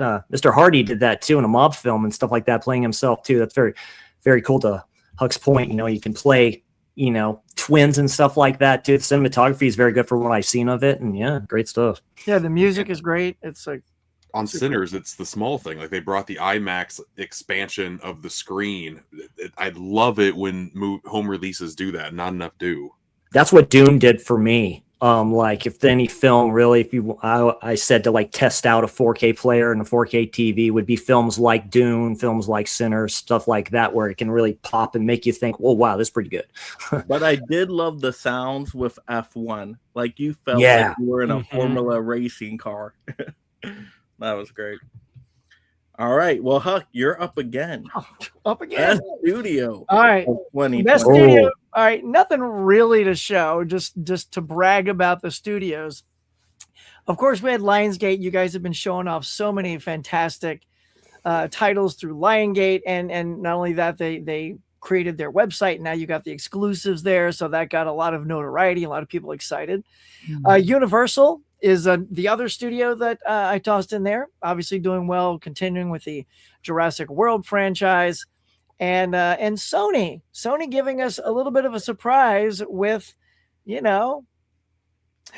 gonna be golden, gonna be golden. Come on, K-pop Demon Hunters. Who knew that we were postponing, the next Spider-Man Into the Verse movie for this. This is what they were working on, but you can see the talent that worked on Spider-Man was working on that. And I just saw it with my daughter because I was like, okay, she wants to see this K-pop. She's into that.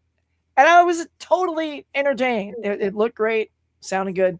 And then, of course, there's Warner Brothers. I've already shown like 3 of these alone. I mean, look, Minecraft, Sinner, Superman, and there was Weapons and Bloodlines. Here we go. I don't have that down here, but the Bloodlines. What is it? Final Destination.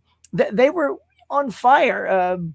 One battle after another, just like 7-8 movies in a row, getting over 40 million. So that was the tough one to beat. And may I just say, was anyone able to beat Warner Brothers with that sort of run? Well, the answer is hell no. Warner Brothers takes the Golden Cup. Yes, another indie with a tribble inside to give it extra little goodness. Does it light up? No. This is the actual Jesus's cup would not light up, Tony. I mean, I appreciate that. Doesn't have cotton candy in it either.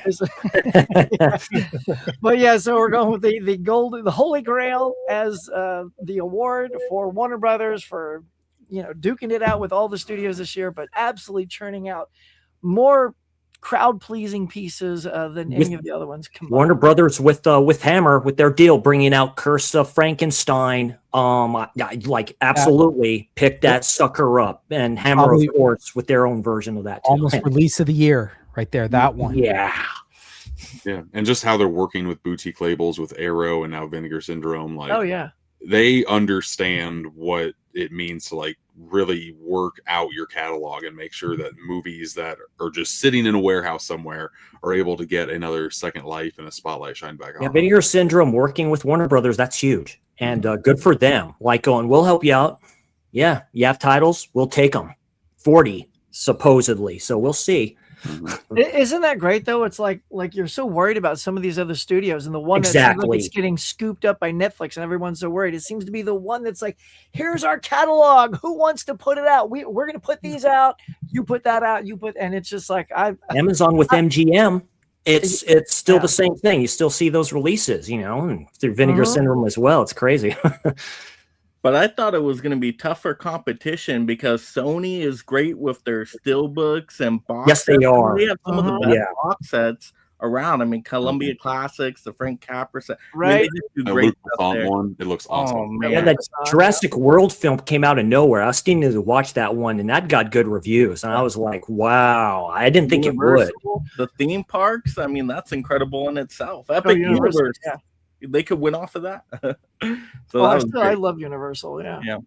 And then Lionsgate, the Lionsgate limited line, like that is so cool. The treatment they're giving their titles. So yeah.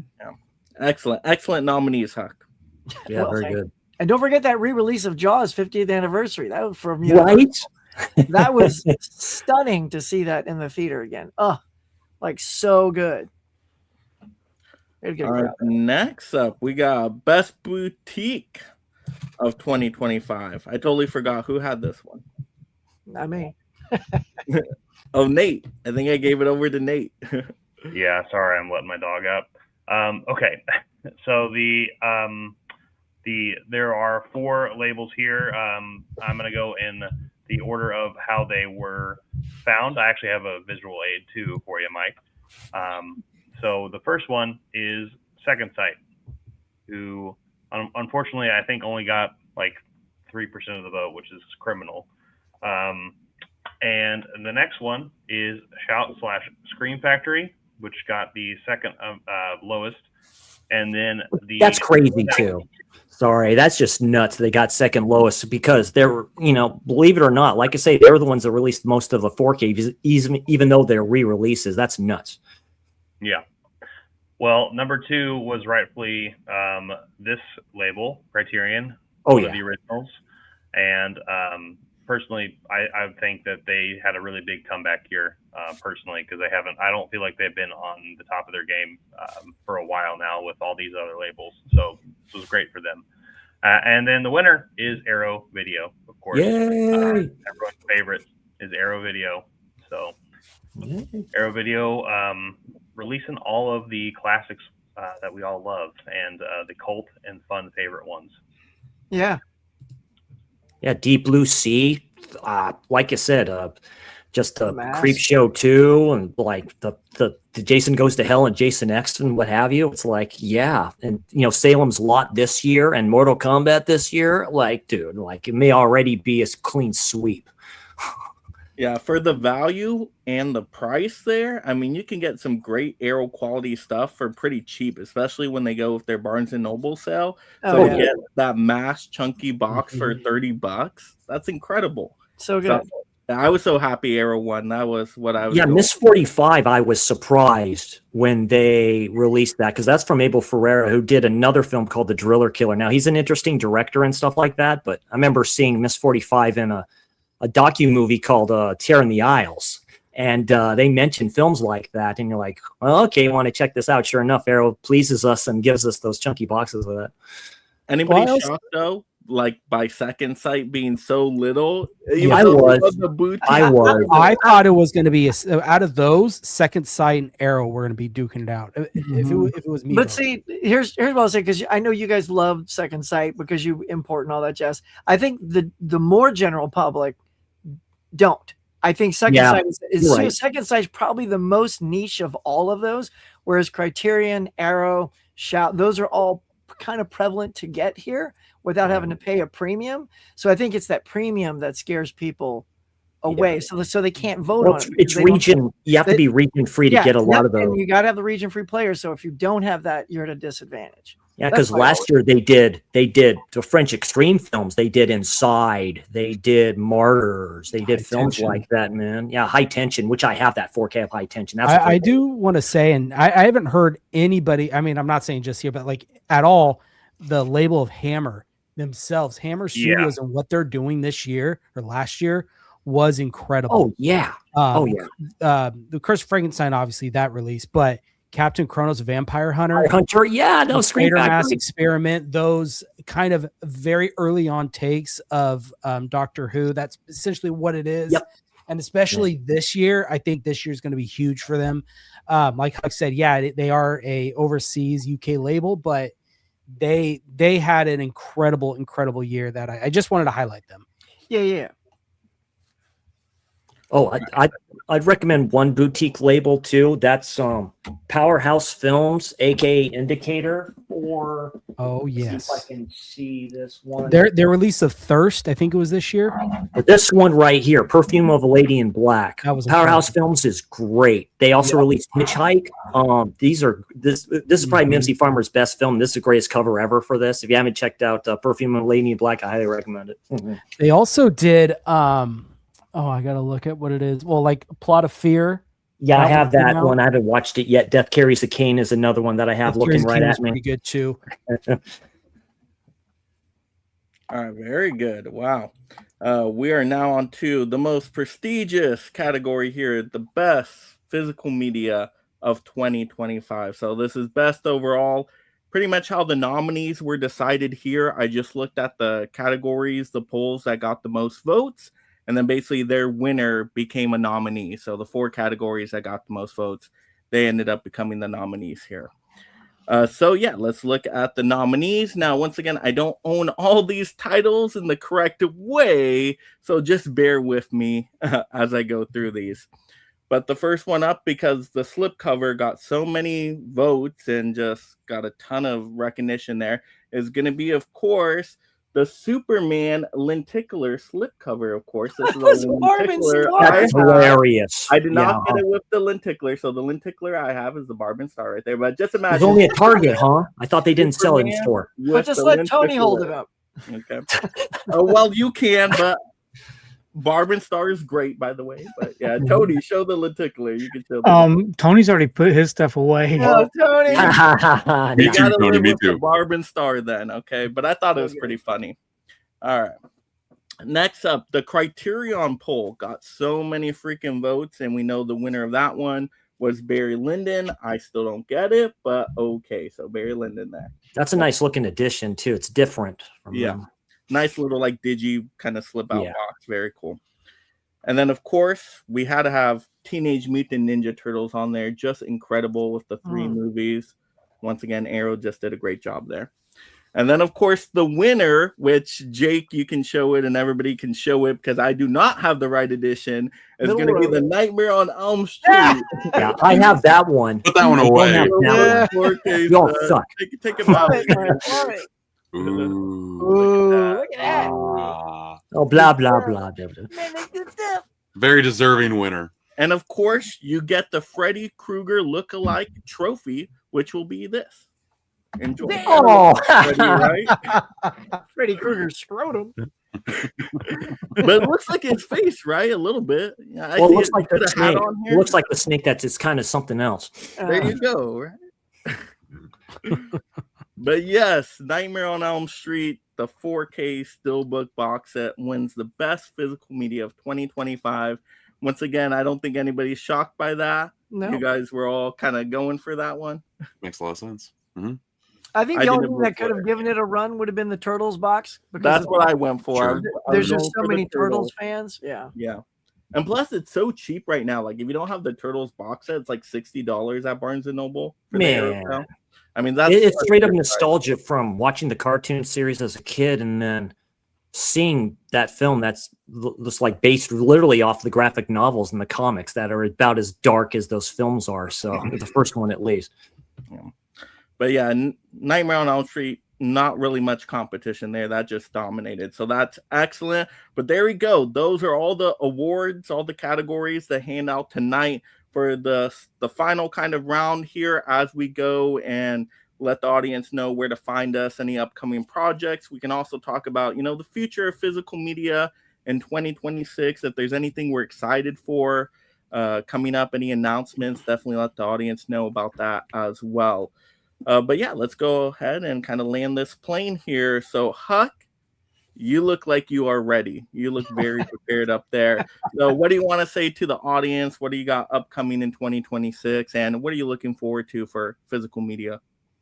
Well, there's definitely some good stuff coming out. I was just very excited as an old school Peter Sellers Pink Panther fan to start seeing a lot of the Pink Panther movies coming out in 4K. And I think they're going to fix those up within the year. So it'd be nice to see those go on sale, maybe get a little box set. That'd be something nice to see. But yeah, over on my channel, Huck's Pop Culture Cafe, I'm on all the socials, y'all. TikTok, Instagram, here, Facebook, all that good stuff. Just did a morning show every Tuesday morning, so stop on by every Tuesday and get a little whiff of new releases, Hollywood news, and box office numbers and all that good stuff. And I do out of the theater reviews every weekend. I get out. In fact, this weekend, the wife's going to a book club. So I'm going to probably go out and see like 3 movies. Nice.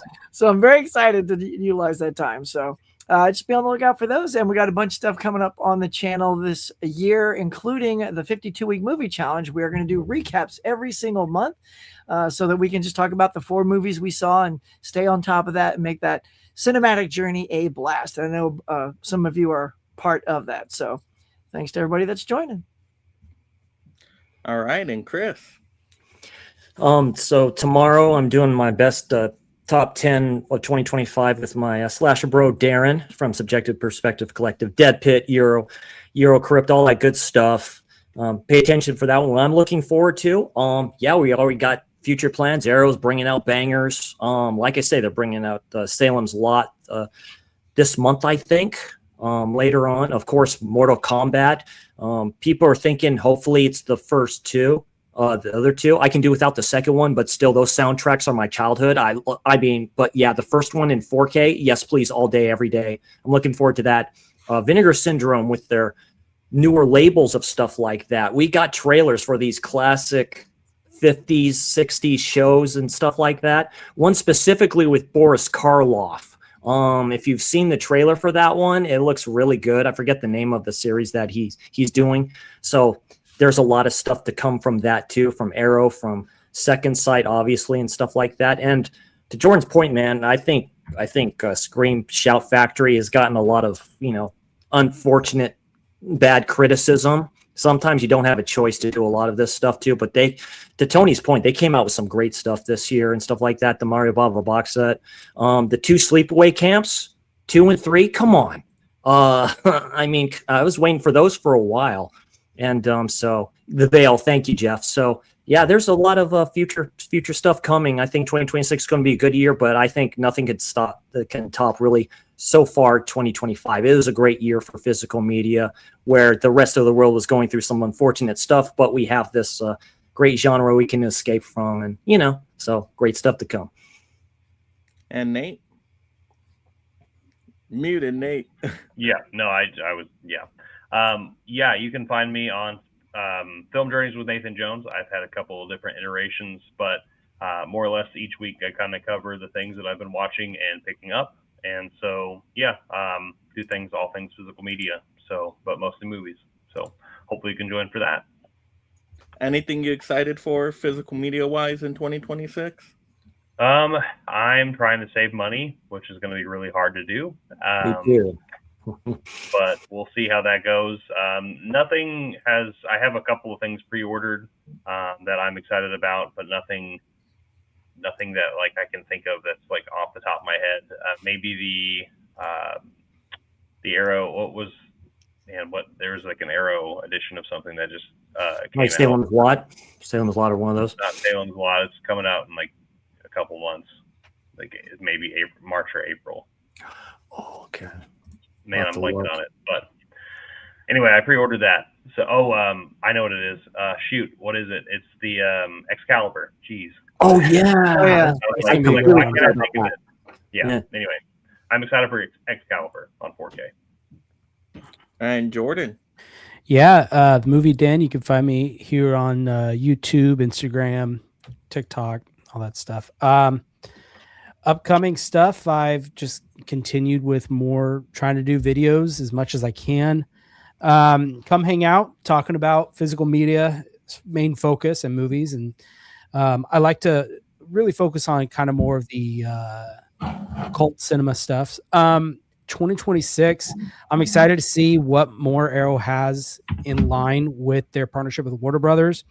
After seeing Salem's Lot, one of my hopes is we get the Tim Curry's It miniseries on 4K from Arrow. That just seems kind of the logical next step after Salem's Lot. I'm excited for Hammer for this year. Yeah. And I'm also some releases, really excited for Bay of Blood. We kind of talked about that from Severin. And then after seeing what Grindhouse Releasing did last year with The Beyond, really excited to see Cannibal Holocaust, because they're supposed to be doing this kind of treatment for that movie. I also heard rumors, because I follow them on Instagram, that they're making the rounds in the theaters with All the Colors of the Dark. That's a Sergio Martino giallo with Edwidge finish. That's interesting because that was under Severance. So it makes me wonder what they're doing there. And I'm hoping one day we'll get a 4K of Pieces, but from Grindhouse. But we'll see. Oh, Anyways, probably. That's it. And Jake? Probably the biggest 4K announcement so far I'm looking forward to is All the President's Men. Cannot wait. Oh, WB is going to knock that release out of the park. I already know it. I'm working on I'm part of a couple of physical media releases coming out in 2026. First one, I produced The Dirties, directed by Matt Johnson. Cannot wait for that to finally get an actual release. It's never had an actual release. It's only had like a Indiegogo DVD Blu-rays printed, so cannot wait. And then I have an essay in the newly announced Universal Monster 45 film box set, that Monsters and Curiosities from Umbrella. So that should also be good. I have a piece on fear and aging in horror films. So there's a lot of meat on the bone on that subject. And then hopefully, fingers crossed, in the next couple of weeks, I'll have an interview with the senior vice president of Lionsgate, Aaron Gershman. I talked to him a year ago about the launch of Lionsgate Limited. We should be talking about how year one went and what the future kind of holds for year two. Tell them I really appreciated their recent sale because all their SteelBooks, like their back catalog warehouse stuff, got amazing discounts. Yeah, the conversation Oh my with God. Gene Hackman. Great That fun. was a big release. It was. Yeah, Mike loves that movie. No, I do not. All right, Tony, you're up. Yep. You can find me on YouTube, Instagram, TikTok. I do a monthly what I purchased video and also what I watch, because I do watch at least one movie every day. I'm looking forward to whatever comes out week to week. I only take it week to week. Sometimes I do pre-orders for the big stuff, but I 100% really want to slow it down in 2026, not buy as much. Of course, I say that after I just bought 15 new slipcovers from Walmart, but that's a special occasion. But yeah, That's called a Tuesday, Tony. that's a Tuesday. That room's pretty maxed out behind you, isn't it, Tony? Oh, Space-wise? 100%. Both rooms. I'll make one more point here. Of course, you can find me Black Glove Reviews on that handle and stuff like that. What I talk about, it's coming out, I think February or later on this month. Friday the 13th, Part 2. So that would be my triple dip for that single 4K and stuff like that. So and that's under the Paramount Scares line. So it makes me think that hopefully we get another Paramount Scares box set type of thing. Those 3 films, or what is it, 4? You know, because those are great, and that's a Part 2 is a better transfer than Part 1 is and stuff like that. So keep my fingers crossed we get 3, 4, 5, 6, 7, 8. I doubt it, but it'd be nice to get all the Paramount tapes on 4K. And I'm very excited for the sales and deals that always happen during the year. So 2 incredible sales going on right now. You got the Amazon 3 for $33.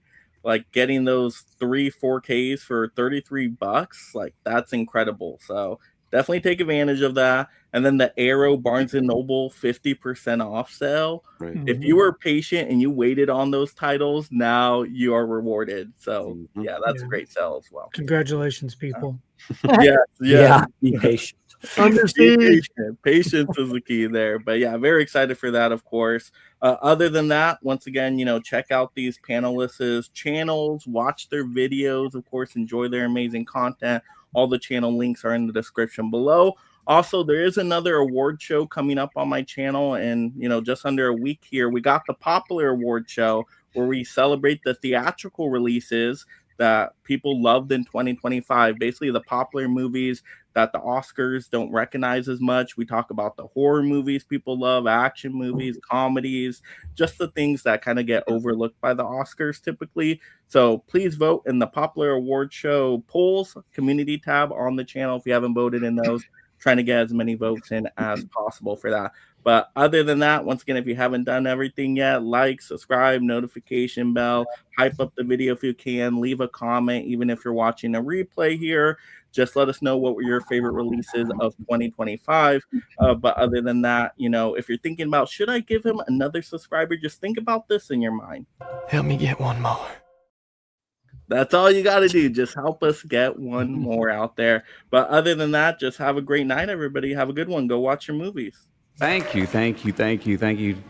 Thank you all so very much. Thank you to the Academy. Thank you to all of you in this room. Thank you so much. Wow, wow, wow, wow, wow. You are original. You are one of a kind. Actually, having your love is the greatest award in the world every day.